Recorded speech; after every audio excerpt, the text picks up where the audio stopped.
Sinmasdan ko siya mula ulo hanggang paa. Ang formal niyang tingnan sa suot niya. His brush-up hairstyle looks so neat and clean. He is wearing a two-piece blue business suit. His tie looks glossy and meticulously picked. And the white handkerchief in the top pocket of his suit adds more detail. His black belt matches his black dress shoes. The only accessory he had was a watch na alam kong hindi biro ang halaga. His looks scream wealth and wisdom. How do I look? Tanong ni Thunder. Hindi ko alam kung gaano ko na siya katagal na pinagmamasdan. I cleared my throat. Bigla akong nakaramdam ng hiya. Bakit naman ako mahihiya sa kanya? Siya dapat ang mahiya sa pang-aabala niya sa akin. Sa isip ko't sumimangot ako. Anong ginagawa mo dito, Mr. Simpson? Paano mo nalaman kung saan ako nakatira? Singhal ko. Hindi ito nagsalita. Pinasadahan niya ako ng tingin. Sunod-sunod na paglunok ang ginawa niya nang magtagalang tingin sa bandang dibdib ko. Nang maalala ko ang suot ko'y agad kong pinag-cross ang braso ko para takpan ang dibdib ko. Nakitang-kita dahil sa suot kong manipis na pink t-shirt. Huwag mo ako tingnan ng ganyan. Ano bang kailangan mo? How can I not look at you if you're wearing that? He muttered. Biglang nag-init ang ulo ko. Isasara ko na sana ang pintuan ng agad niyang hiniharang ang malaking bulas niyang katawan. Agaran itong pumasok sa loob ng apartment ko at nilak ang pintuan. You can change now. I have food for us. Ngayon ko lang napansin ang hawak niyang bag. Bigla ako nakaramdam ng gutom nang maamoy ko napakasarap na amoy ng pagkain nang itaas niya ang hawak-hawak niyang bag. You can fix your hair too. It's covering your beautiful face. Hindi ko talaga alam kung anong itsura ko sa harapan niya. Wala naman akong pakaalam sa sasabihin niya. Wala kang pakaalam sa buho ko at sa kung anong ayos ko sa sarili ko ang pamamahay. Kung hindi lang ako nagugutom, pinalayas na kita. Singhal ko sa kanya. Imbis na masaktan si Thunder sa sinabi ko'y tinawanan lang ako nito at naglakad patungo sa kusina na animoy pag-aari niya ang bahay at matagal nang pumarito sa apartment ko. Buwisit talagang kutong lupa na to. Bakit nagpakita na naman kaya to sa akin? I hear that. Change now, or else I'm going to change you. Napalingon ako sa kanya at agad ko siyang pinaliitan ng mga mata. Buwisit ka talaga. I'm going to count to 3, sweetheart. Pag hindi ka pa sumunod sa akin, gagawin ko talaga sinabi ko. Akala mo naman matatakot ako sa pagbabanta mo, Mr. Simpson? Nanatili ako nakatayo paharap sa kanya. Ilang pulgada lang ang layo namin. Nilapag niya ang hawak niyang bag ng pagkain sa malapit na upuan sa kinatatayuan niya at mariin akong tiningnan. Wala siyang kangiti-ngiti at seryoso ang kanyang muka. Bigla akong nakaramdam ng kaba. Inilagay niya mga kamay niya sa bulsa ng kanyang pantalon at masama ang mga tingi ipinukol niya sa akin. Nakapagtagisan ako sa kanya ng masamang tingin. You're so stubborn. 1. Nagsimula na siya magbilang. Akala niya ba masisindak niya ako? 2. Hindi pa rin ako umaalis sa kinatatayuan ko. Tanawanan ko lang ang pagbibilang niya. 3. Inilang hakbang niya lang ang pagitan namin. Hindi ko napaghandaan ang sumunod niyang ginawa na kinabigla ko. Binuhat niya ako na parang isang sako ng bigas at ilang beses na pinalo ang pangupo ko. Dahil sadyang matangkad siya at higit na malakas siya kaysa sa akin ay wala akong nagawa. Ano ba? Ibaba mo nga ako, Thunder! Pinagpapalukon likuran niya na mukhang hindi man lang niya iniinda. Muli niyang pinalo ang pangupo ko. Naglulumikot ako ngunit mas lalo niya lang hinigpitan ng pagkakabuhat sa akin at muli naman pinalo ang pangupo ko. That's what I'm going to do to you every time you don't listen to me. Mariin ang pagbitaw niya ng mga salita. Mukhang seryoso talaga ito sa mga sinasabi. Narinig ko ang pagbukas ng pintuan. Ibinaba niya ako. Change now, Sophia. Or do you want me to change you? Nang tingnan ko siya'y seryoso pa rin ang mukha niya na ikinalakas ng kabog ng puso ko. No, Sophia. Inirapan ko siya at agad na sinara ang pintuan. Nagdadabog akong kumuha ng damit na pamalit ko. Narinig ko ang yabag niyang papalayo sa silid ko. Nakakainis talagang kutong lupa na iyon. Bulong ko. Pakiramdam ko ang palad niya sa pangupo ko na makailang beses niyang pinalo. Ano bang problema ng lalaki yun? Kala mo kung sino makapag-utos sa akin? Sabit ko habang nagpapalit ako ng damit. Naisipan ko magsuot na maikling shirt na maong at isang cotton light blue plain shirt. Nang tingnan ko ang sarili ko sa salamin, natawa ko sa itsura ng buhok ko na para akong pinagsabunutan. Marahil sa pagkakahiga ko kanina, I pulled half of it into a bun just to get it out of my face at tinayaan ko lang ang kalahati ng buhok ko na nakalugay. Muli kong narinig ang yabag niyang papalapit. Sophia, the food is ready! Grabe talaga lalakon to. At home sa apartment ko. Sambit ko. Lalabas na! Sigaw ko. Baka kung ano naman ang gawin sa akin pag hindi ako lumabas. Sa laki at tangkad ni Thunder, kayang-kaya niya akong buhatin dahil sa kapayatan ko at sa taas ko na kalahati lang ng taas niya. Pagbukas ko ng pintuan ay bumungad agad ang seryosong mukha ni Thunder. Nagmadali ako naglakad patungo sa kusina.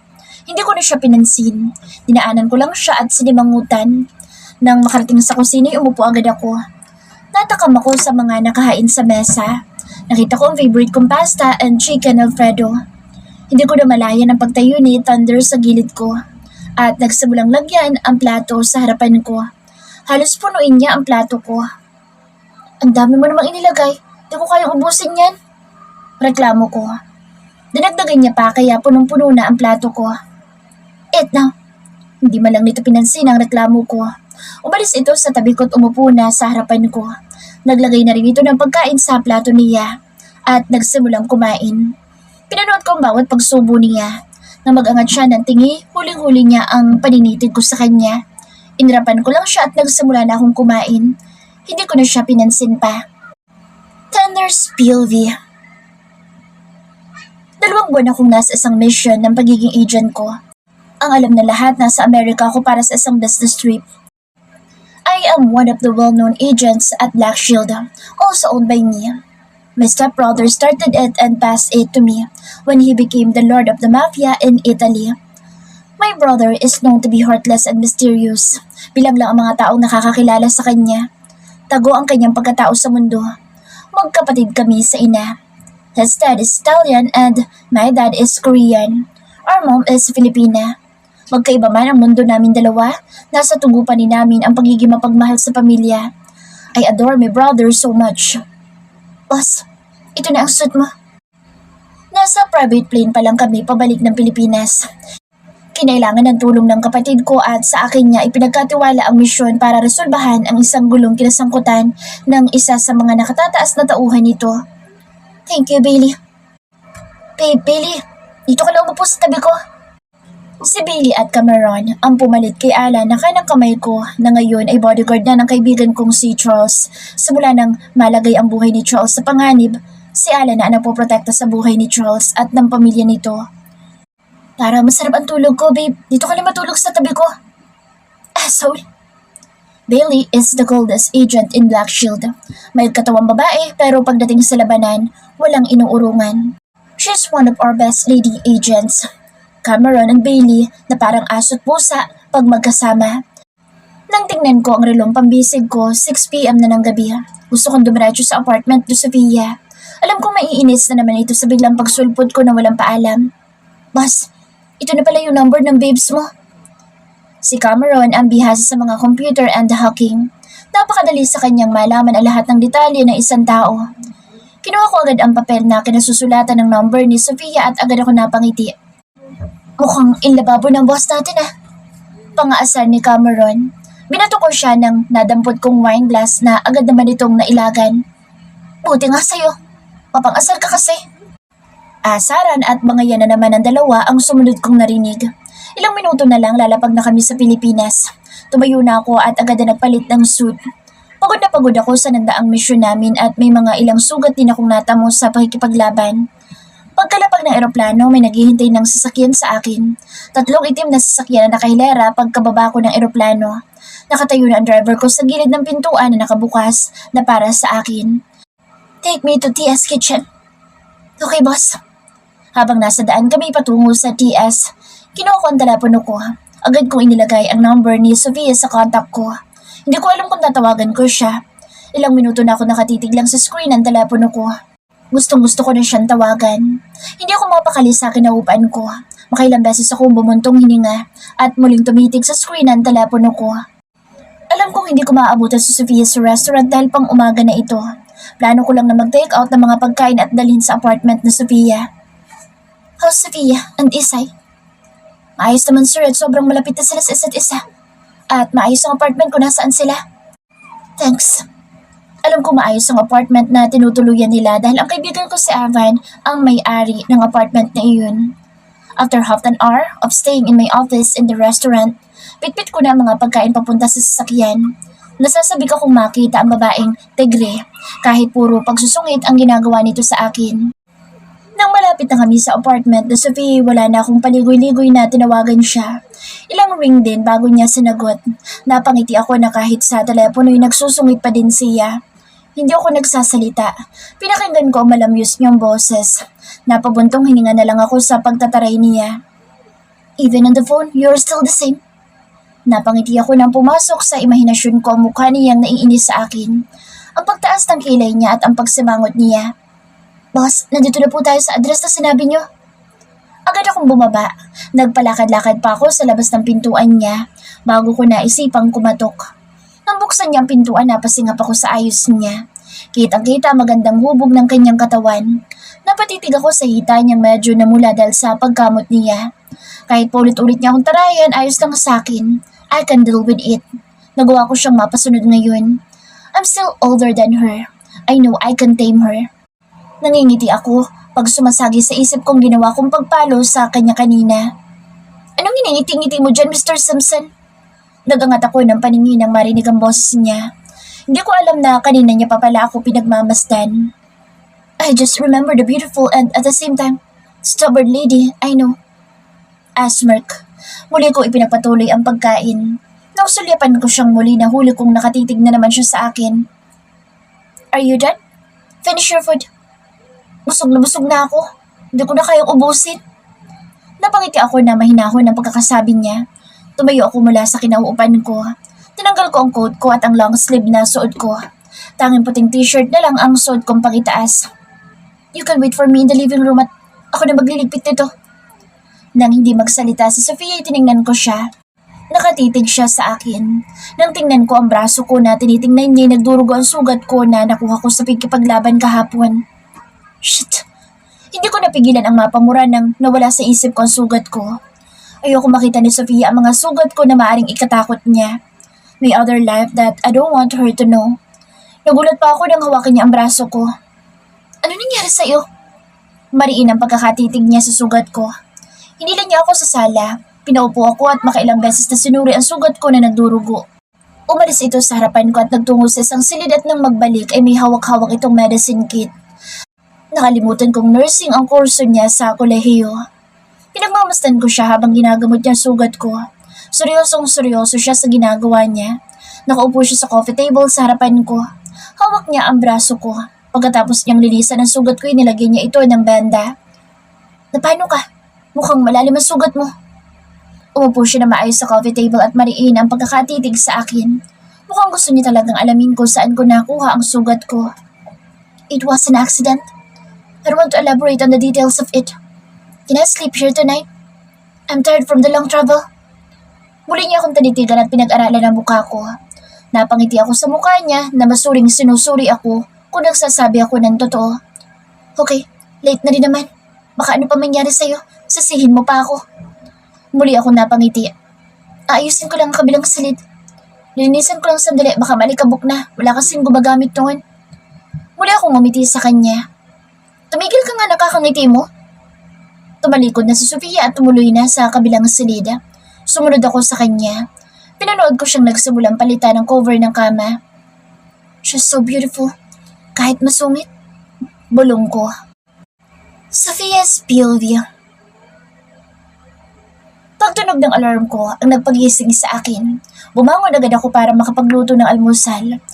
Maaga akong gumigising kahit 10 a.m. pa ang pasok ko. Mas gusto ko ang nagluluto ng almusal sa apartment at nang makapag-relax bago ko maghanda sa pagpasok. Pinatungan ko lang ng silk robe ang nighties ko na nakasanayan ko na rin tuwing umaga. I pulled my hair into a messy bun. Good morning, sunshine! Sambit ko nang buksan ko ang bintana sa loob ng silid ko. Nag-inat-inat pa ako bago ako nagtungo sa banyo para gawin ang morning routine ko. Pakanta-kanta pa ako nang naglakad ako patungo sa pintuan. Nang buksan ko ito, agad kong narinig ang kalansing na nagbumula sa kusina. Pinasok ata ako na magnanakaw. Bulong ko. Agad kong kinuha ang walis tambo at dahan-dahan ako naglakad patungo sa kusina. Nang makarating ako ng kusina, agad na nai-ready ko ang walis tambo at tanda ng ipalo sa kung sino mang pangahas na pumasok sa apartment ko. Walang iyakang magnana! Hindi ko na ituloy ang paghampas ko at sasabihin ko nang mabilis na lumingon sa thunder at agad na nahila ang walis tambo na hawak ko. Paghila niya ay nakasama ko kaya bumangga ako sa matigas niyang katawan. Agad ko nabitawan ang walis. Tumama ang mukha ko sa matigas niyang dibdib. Naamoy ko na naman ang swabeng pabango niyang pakiramdam ko'y matagal ko na itong naamoy noon. Ipinikit ko ang mata ko at ilang beses kong sininghot ang pabango niya. Mas idinikit ko ang katawan kay Thunder. Inilapit ko ang ilong ko sa malapad niyang dibdib para mas maamoy ko ang pabango niya. Naramdaman ko ang kamay niya sa bewang ko na dumiin ang pagkakahawak. Bigla akong natauhan kaya naitula ko siya. Anong ginagawa mo dito ng ganito kaaga? Saka paano ka nakapasok? Singhal ko sa kanya na ikinangisay niya lang. Sinimangutan ko siya. You forgot that you let me sleep here last night, love. Huwag mo akong palaging tawaging love. Pag may nakarinig niyan, isipin pa na boyfriend kita. Nawala ang ngisi ni Thunder. Sunod-sunod ang paglunok na ginawa niya. Nang tingnan ko ang katawan ko kung asan siya nakatingin, agad akong napamura nang makita kong halos makita na ang buong dibdib ko sa pagkakatanggal ng buhol ng robe ko. Mahaba ang neckline ng suot kong 90s kaya konting galaw ko lang lumilitaw ang dibdib ko. Agaran kong inayos ito. Bastos ka talaga! I'm not. I got distracted by it. I can't help it. Malakas na tawa ni Thunder ang pumuno sa buong kusina. Tinalikuran ko siya. Nagmadali ako naglakad patungo sa silid ko para makapagpalit ng damit. Ay nako, Sofia. Bakit nakalimutan mo nandito ang lalaking kutong lupa na iyon? I hear that, love. Nalungon ko siya at agad na sinamaan ang tingin. He just smirked at me. Pasipol-sipol pa sa Thunder na ipinagpatuloy kung ano man ang ginagawa nito kanina. Tinakbo ko ang silid ko at agad na nagpalit ng damit. Ilang beses ko pang tinignan ang sarili ko sa salamin kung maayos na ang damit ko. Bakit ba ako nakukonscious sa suot ko? Puisit na lalaking yun, lagi na lang akong ginugulo. Lumabas na ako sa silid ko at muling bumalik sa kusina. Kung nasaan si Thunder. Nagulat pa ako na nagluluto ito. Hindi ko akalain na marunong siyang magluto. Wala naman talaga akong kaalam-alam sa kanya. Bigla na lang siyang sumusulpot sa harapan ko at lagi nang gugulo sa buhay ko. You look so beautiful in that dress. Whatever you wear, you are stunning. Tigil-tigilan mo nga ako sa mga pambobola mong yan. Kung yan ang way mo para sa mga babae mo, huwag mong gawin sa akin dahil hindi ni-epekto sa akin, Mr. Simpson. Hindi kita binobola at hindi ko kailangan mambola ng babae dahil silang kusang lumalapit sa akin. Conceited. I'm not sweetheart. I'm just stating the fact. I don't need to chase women. They chase me. Ay naku, ang yabang mo talaga. Sa totoo lang, mukhang totoo ang sinasabi nito dahil madalas kong makita sa internet ang mga babaeng nagpapapansin dito. Tuwing nagpupunta ito sa restaurant, maraming lumalapit na babae sa mesa nito. Maupo ka na, malapit ang matapos ang niluluto ko. Nang alam na ako sa kusina mo. Akala meron ka naman talaga. Tumawa na naman si Thunder sa sinabi ko. Ano bang gagawin ko sa lalaking ito? Bigla-bigla na lang sumusulpot ko nasan ako. Hindi ko alam kung paano niya nalalaman kung nasan ako nakatira. Mga tanong sa isip ko na hindi ko masabi. Bigla na lang umuurong ang dila ko sa lalaking ito. Sunod-sunod na katok sa pintuan na nagbigay ng ingay sa katahimikang namamagitan sa amin ni Thunder. Nagmadali ako nagtungo sa pintuan. Alam ko si Isay ang nasa labas ng ganitong oras. Ganitong oras niya ako ginugulo. Good morning sa pinakamaganda kong kaibigan. Ganito ang araw-araw niyang pagbati sa akin tuwing umaga. Nalampasan niya agad ako at tumuloy na sa kusina. Nagmadali akong sinundan siya nang maalala ko si Thunder. Kailan ka pa nag-hard ng gwapong kusinero, Miss Sofia Ramos? Hindi mo malang ako sinabihan? Parang kilala ko siya. Malakas na halakhak na naman ni Thunder ang maririnig sa buong kusina. Tumahimik ka nga, Isay. Bigla-bigla na lang niya sumusulpot kung nasan ako. Bulong ko kay Isay. Ano? Stalker mo siya? Kung saan-saan sumusulpot, so ibig sabihin stalker mo siya. Mabilis kong tinakpan ang bibig ni Isay sa kadaldala nito, kaya narinig lahat ni Thunder ang sinabi ni Isay na ikinangiti nito. Hi, I'm Thunder. Thunder Simpson. Ang gwapong stalker ni Sofia Ramos. Ang yabang mo talaga kahit kailan. Totoo naman na gwapo siya, friend, pero mas gwapo si Evan ko. Muling umiti si Thunder sa tenora ni Isay. Ngayon ko nang napansin ang napakagandang ngiti ni Thunder. Ibinaling ko sa ibang direksyon ang paningin ko nang tumingin siya sa akin. Isay Rivera ang pangalan ko. Ang magandang kaibigan ng pinakamaganda at nag-iisa kong kaibigan na si Sofia Ramos. Hindi ko din napigilan ang mapahalakhak sa tenora ni Isay. Tumigil ako sa pagtawa ng parehong nakatingin ang dalawa sa akin. Bakit ganyan kayong makatingin? Ang ganda mo pag tumatawa. Panabay na sambit ng dalawa. Naginit ang mukha ko. Pakiramdam ko'y pulang-pula magkabila akong pisngi. Ewan ko sa inyo. Umalis ako sa harapan nila at kumuha ako ng tubig. Naging masaya ang umaga namin dahil sa kakulitan ni Isay. Kahit madalas kong nahuhuli ang paninitig ni Thunders sa akin. Thunders POV.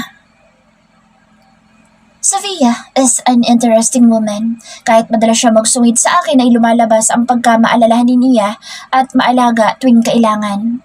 I know that I can tame her. Hindi ko lang alam kung kailangan kong ituloy ang paglapit-lapit ko sa kanya. Kung maaari mapahamak ang buhay ni Sophia dahil sa akin. I love being a secret agent. I don't know if I can let it go for a woman. Sophia is special, pero hindi ko alam kung magagawa kong piliin siya kaysa sa pagiging agent ko. Hindi mo naman ako kailangang ihatid, Mr. Simpson. Kaya ko naman na mag-commute papasok sa trabaho ko. Napangiti agad ako nang tumayo siya sa harapan ko na nakapamewang. She's so simple yet so gorgeous. Nakasuot na naman siya ng jeans and crop top na napapalitaw sa magandang hubog ng kanyang katawan. Hindi mawala-wala sa isip ko ang nasilayan kong perpektong hugis ng dibdib niya. Napalunok ako nang magawi ang tingin ko sa itaas ng katawan niya na nasa isip ko pa lang. Yung mga tingin mo na naman, Mr. Simpson. Tara na. Kung ipipilit mo talaga ihatid ako, bakit parante ka pa rin nakaupo dyan? Sinahal na Sophia at agad na tinalikuran ako. Ang sungit talaga ng babaeng tigre na ito. Bulong ko. Anong binubulong-bulong mo dyan? Nothing. Agad ako sumunod sa kanya palabas ng apartment. Hindi papasok si Isay ngayon, masama ang pakiramdam niya. Kaya ako na lang ang ihatid mo. Hinintay ko maisara niya ang pintuan ng apartment. Nang matapos niyang isara ang pintuan ay hinawakan ko agad ang kamay niya ng mahigpit para hindi niya magawang mahatak. Ano ba? Bakit ba may pahawak-hawak pa ng kamay dyan? Bitawan mo ang kamay ko! Pagsusungit niya na tinawanan ko lang. Hanggang sa wala na siyang nagawa kundi ang hayaan akong hawakan ng kamay niya. Pinagbuksan ko siya ng pintuan ng sakyan. Nang makaupo siya, agad akong dumukwang para ikabit ang seatbelt niya. Sinadya akong ilapit ang hustong katawan ko sa kanya dahil alam kong gustong-gusto niyang amoy ng pabango ko. Tuwing napapalapit siya sa akin, nahuhuli ko ang pagpikit niya at makailang beses na sumisinghot para lang hapin ang amoy ko. Matapos kong maikabit ang seatbelt niya, sinulyapan ko si Sophia na nakapikit na naman at nilalanghap ang amoy ko. Nang mapatingin ako sa labi niya, napalunok ako. Her lips are so inviting. Her pink and sweet lips are making me want to kiss her. Agad ko sinakop ang labi niya. Isang halik na nagdulot ng init sa katawan ko. I can feel her body tense. Agad ko tinapos ang halik. Nang tingnan ko si Sophia, nakatulala siya. Hindi ko napigilan ang paglabas ng tawa sa bibig ko. Tinampaan kong muli ng mabilis na halik ang labi niya. Agad akong umalis sa harapan niya at agaran ko sinara ang pintuan. Mabilis akong umikot sa driver's side. Kagabi, pinauwi ko ang driver at mga bodyguards ko para walang dahilan si Sophia na hindi ako patulugin sa apartment niya. Alam kong pag nalaman niya may kasama akong magmamaneho sa akin, baka pinilayas niya agad ako kagabi. Pagkaupo ko, agad akong hinampas na Sophia sa braso na tumama sa sugat ko. Ouch! Love, it's hurt! Agad na nawala ang galit sa mukha ni Sophia at napalitan ng pag-aalala. Ayos ka lang ba? Ikaw naman kasi, bigla ko na lang nangahalik. Kasalanan mo yan. Hindi ko mapigilan ang mapangiti ng haplos-haplosin niya ang braso ko at hinipa na para akong bata na sa pamamagitan ng ginagawa niya mawawala ang sakit ng pagkakahampas niya. Kakainis ka talaga. Anong iningiti-ngiti mo dyan? Agad kong pinalis ang ngiti ko at pinaseryoso ang mukha ko. Masakit naman talaga, love, ang braso ko. Nagkunwari ako nasasaktan. Nakita ko na naman ang pag-aalala sa maganda niyang mukha. Lihim ako napangiti. Mataman niyang tinitigan ang braso ko at muli niyang hinaplos-saplos. Sa kabila na ipinapakita niyang katigasan ng loob, paminsan-minsay lumalabas ang malambot na puso ni Sophia. Kiss mo na lang ako, love, para mula ang sakit. Agad niyang binitawan ang braso ko. Umayos nang upo si Sophia at sumimangot. Hindi ko na naman napigilan ang matawa. Agad akong tumigil sa pagtawa nang masama niya akong tiningnan. Subukan mong tumawa ulit, sasapakin na talaga kita. Pinaandar ko na ang sasakyan. Lihim pa rin akong nangingiti tuwing susulyapan ko si Sophia. Tigilan mong kakangiti dyan sa akin. Magmaneho ko lang maayos para makarating tayong ligtas sa restaurant. Singhal niya sa akin. Umayos na ako ng upo at tumingin na ako ng diretso sa daan. Katulad ng sinabi ng masungit kong boss. Panakanak ako pa rin siyang sinusulyapan. Nakatingin si Sophia sa labas ng bintana.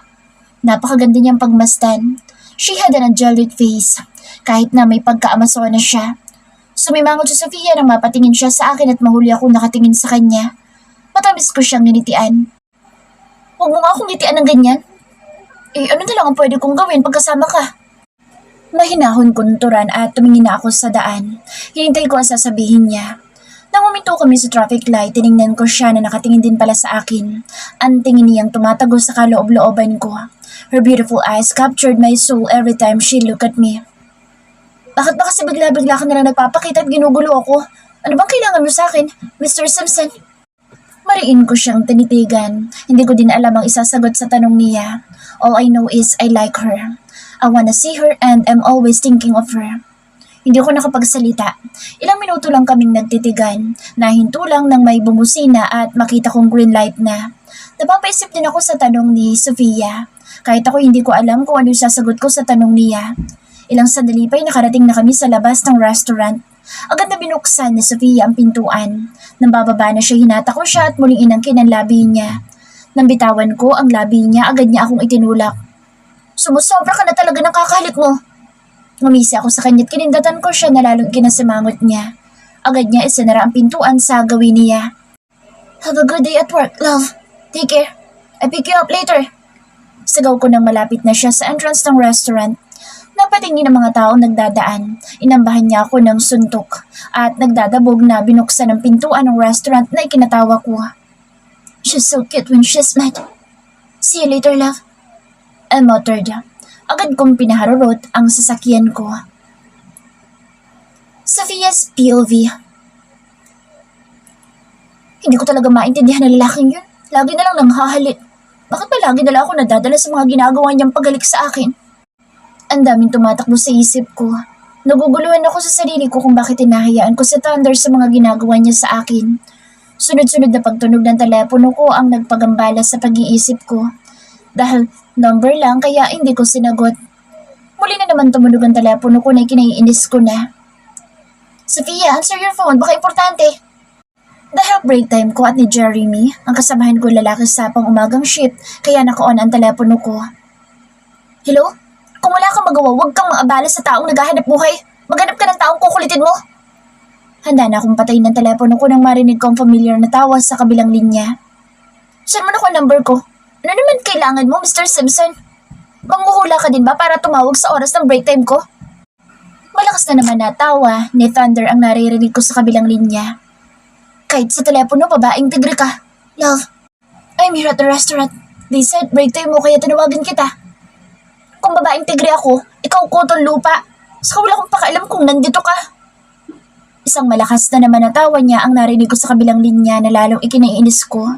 Wala talagang magagawa ang lalaking ito kundi ang asarin ako. Sophia, sabay na tayong kumain. Who's with you? Mariin ang pagkakatanong ni Thunder at gusto ko matawa sa kanya kaya nakaisip ako ng kalokohan. Sige Jeremy, tatapusin ko lang itong tawag. Isang malakas na mura ni Thunder ang narinig ko sa kabilang linya. Hindi ko talaga maintindihan ang lalaking kuton lupa. Bigla-bigla na lang nagmumura at nagagalit. Huwag ka nga magmura dyan. Bakit ka ba nagagalit? Kung wala ka nang sasabi... Hindi ko natapos ang sasabihin ko nang may humila sa braso ko. Nabitawan ko ang telepono ko. Ano ba? Bitawan mo nga ako? Pumiglas ako sa mahigpit na pagkakahawak ng pangahas na taong bigla na lang akong hihilahin at guguluhin sa trabaho ko. Nang bitawan niya ako ay nakita ko na ang mukha ng taong pangahas. Mukha ni Thunder ang nasa harapan ko. Magkasalubong ang kilay niya at umiigting ang panga. At nang sundan ko ang paningin niya, masamang tingin ay pinupukol niya kay Jeremy. Nang tingnan ko si Jeremy, namumutla ito at mukhang natatakot kay Thunder. Sa itsura ni Thunder ngayon, para ito naghahamon ng away. Kahit sino makakaramdam ng kaba sa uri ng tingin pinupukol niya kay Jeremy. May kapayatan si Jeremy at may pusong babae. Nawala ang pamumutla ni Jeremy. Napalitan ng paghanga ang nakikita ko sa mata niya. Gusto kong matawa nang makita kong nagpapakit si Jeremy kay Thunder. Hey Pogi, ako bang hanap mo? Bakit ganyan ka makatingin? Type mo ba ako? Kahit bugbugin mo ako ayos lang, Papa. Ang gwapo mo, para kang isang anghel na bumaba sa lupa. Isama mo na ako sa langit. Hindi ko napigilan ang pag-alpas ng malakas na tawa ko. Simula nang nalipat ako sa pang-umaga, si Jeremy at Isay ang dalawang tao na nagpapatawa sa akin araw-araw. Nahinto ako sa pagtawa nang humarang si Thunder sa harapan ko at mariin niya akong tinitigan. Nawala ang tingin ko kay Jeremy. Malakas ang kabog ng puso ko nang mapasulyap ako sa magandang mata niya. Bakit ganyan ka na namang makatingin? Your love brought something inside me. Tigilan mo nga ako ng mga pambobola mo, Mr. Simpson. Ano na naman bang ginagawa mo dito? Papa, tara, kainin na kita. Mali. Ibig ko sabihin, kain na pala tayo. Muli ako natawa kay Jeremy. Mukhang nagka-crush pa kay Thunder ang bruha. Nagulat ako nang hilahin ako ni Thunder. Mahigpit na naman ang pagkakahawak niya. Sa laki ng palad ni Thunder, hindi ko magawang hatakin ng kamay ko. Hindi lang palad niya ang malaki. Pumasok na naman sa isip ko ang parte ng katawan niyang hindi ko dapat makita. Nag-init na naman ang husto ang mukha ko.